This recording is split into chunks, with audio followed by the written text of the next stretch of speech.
guys, and welcome to another episode of Code Reddit with Tam Talk. And I came on to let you know what time it is, y'all. What time it is.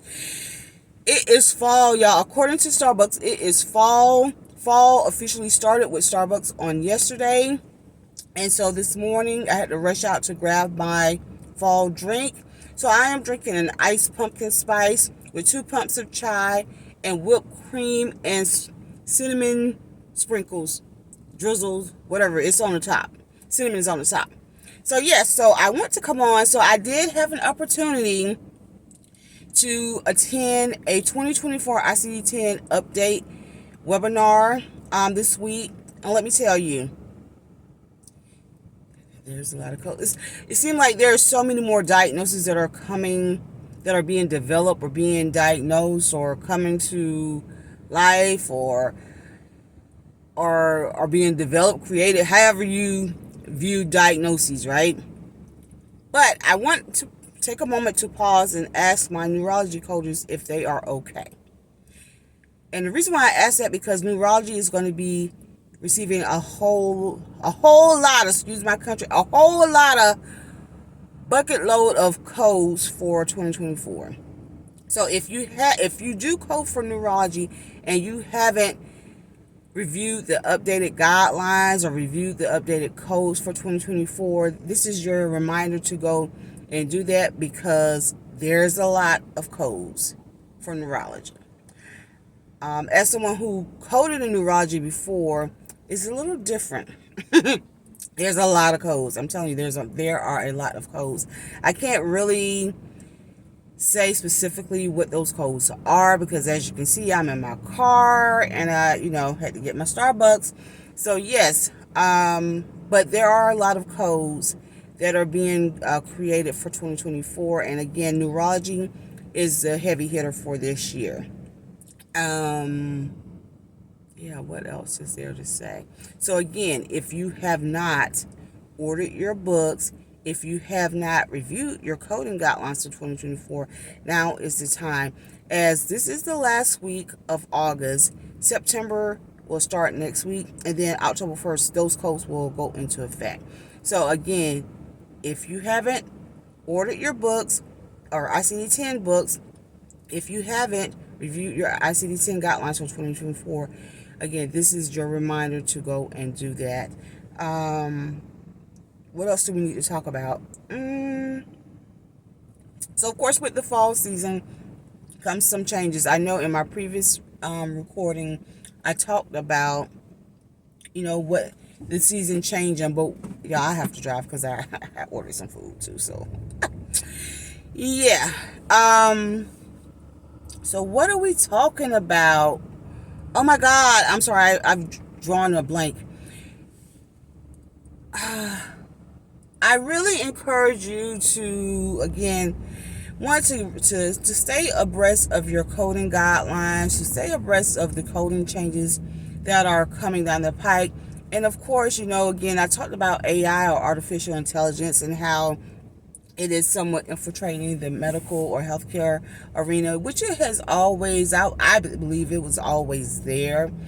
And so now it's becoming more prominent in the healthcare sector, and I encourage you to, read up on it, see how it's going to play a part in medical coding, and what you can do as a professional to ensure you're up to date, and to ensure that you are proficient in your skill set. And look and see what other roles that are out there that you can perhaps pivot into. I say that not to scare you. I don't want, this is not to scare you or making you assume that, or leading you to assume that medical coding by humans will be obsolete. That's not what I'm saying. I'm just saying that there will be a lot of, I'm sorry, I'm tongue-tied.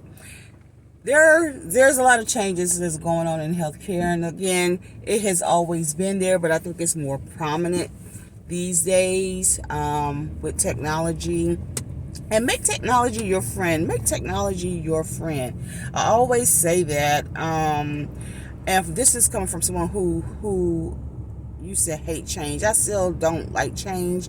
I'll change, but I'll change when I want to change, not when someone else is forcing me to change. And at this point, you know what? I just throw up my white flag because, hey, change is coming. And so here we are.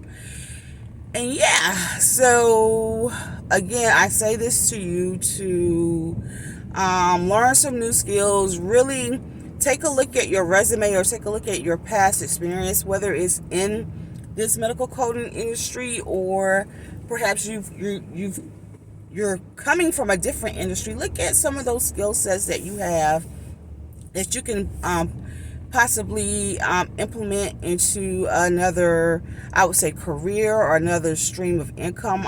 More so a stream of income, especially, and see if they align with where we're going in this industry, as relates to, like I said, the infiltration of technology and, you know, I'll say even the legal system, you know, the laws.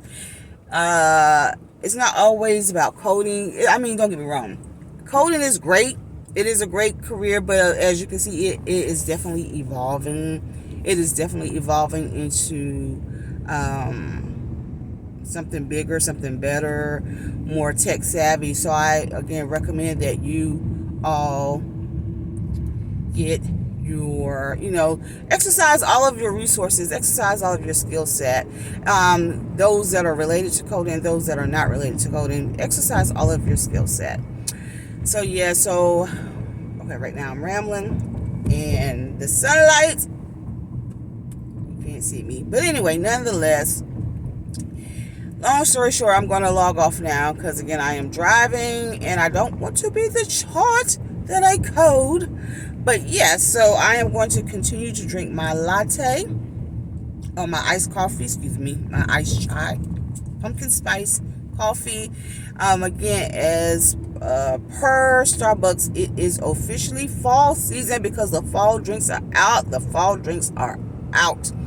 So yeah, so I'm going to go ahead and log off. And hopefully I have a little bit more content, more concrete content as it relates to medical coding and the healthcare or health information industry. So yeah, so I hope you all have a great week and stay blessed.